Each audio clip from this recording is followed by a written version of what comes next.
Assalamualaikum warahmatullahi wabarakatuh.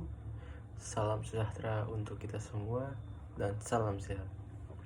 Perkenalkan, nama saya Aditya Kusniadi. Saya merupakan mahasiswa di Universitas Pembangunan Indonesia Manado, kelas B121. Dan pada kesempatan kali ini saya akan mempresentasikan tugas ujian tengah semester, yaitu hukum pajak. Dan baik, pajak merupakan salah satu sumber penerimaan negara untuk kepentingan rakyat dalam bidang kesejahteraan, keamanan, pertahanan, yang bertujuan untuk meningkatkan pembangunan nasional dan pemerintahan, dalam arti sebagai pelaksanaan dan peningkatan kesejahteraan dan pembangunan serta menumbuhkan peran serta masyarakat. Pelaksanaan penerimaan negara dari sektor pajak yang bersumber dari kekayaan alam saat ini semakin berkurang, mengingat sudah semakin terbatas dan tidak dapat diperbaharui. Untuk itu, pemerintah berkewajiban mencari sumber penerimaan di luar kekayaan alam. Pada umumnya, negara mempunyai sumber-sumber penerimaan yang terdiri atas 1. Bumi, air, dan kekayaan alam. 2. Pajak-pajak, bea, dan cukai. Ketiga, penerimaan negara bukan pajak atau non-tax. 4. Yang keempat, hasil perusahaan negara. Dan yang terakhir, kelima, sumber-sumber lain seperti percetakan uang dan pinjaman.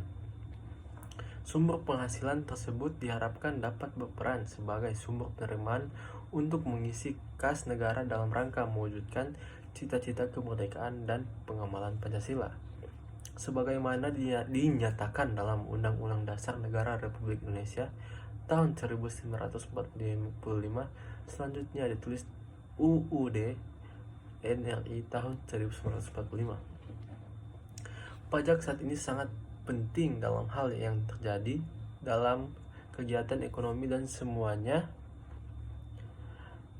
dibutuhkan agar adanya timbal balik, sebuah kewajiban masyarakat untuk bisa membayar iuran kepada negara dituliskan dalam Undang-Undang Nomor 28 Tahun 2007 Pasal 1 Ayat 1 yang menjelaskan pajak adalah kontribusi wajib kepada negara yang terutang oleh orang pribadi atau badan yang bersifat memaksa berdasarkan undang-undang dengan tidak mendapatkan imbalan secara langsung dan digunakan untuk keperluan negara bagi sebesar-besarnya kemakmuran rakyat.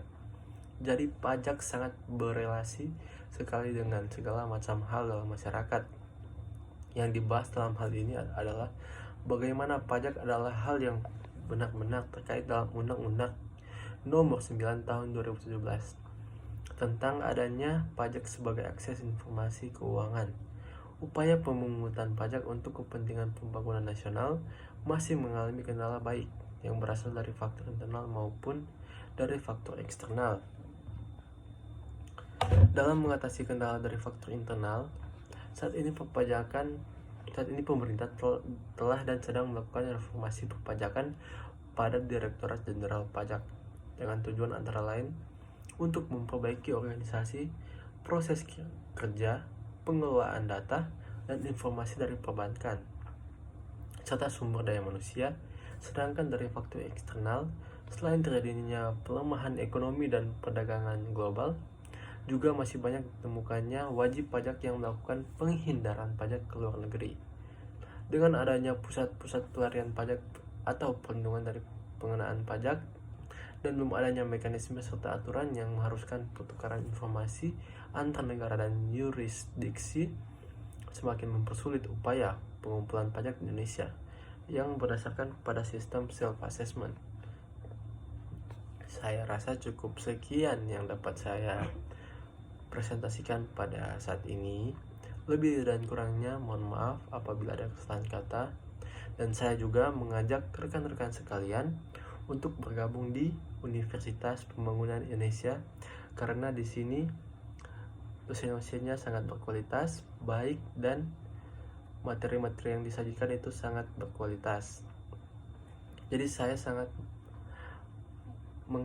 mendorong rekan-rekan sekalian untuk masuk ke Universitas Pembangunan Indonesia. Ya, saya rasa cukup sekian yang dapat saya sampaikan. Lebih dan kurangnya mohon maaf apabila ada kesalahan kata. Wabillahi taufiq wal hidayah. Wassalamualaikum warahmatullahi wabarakatuh.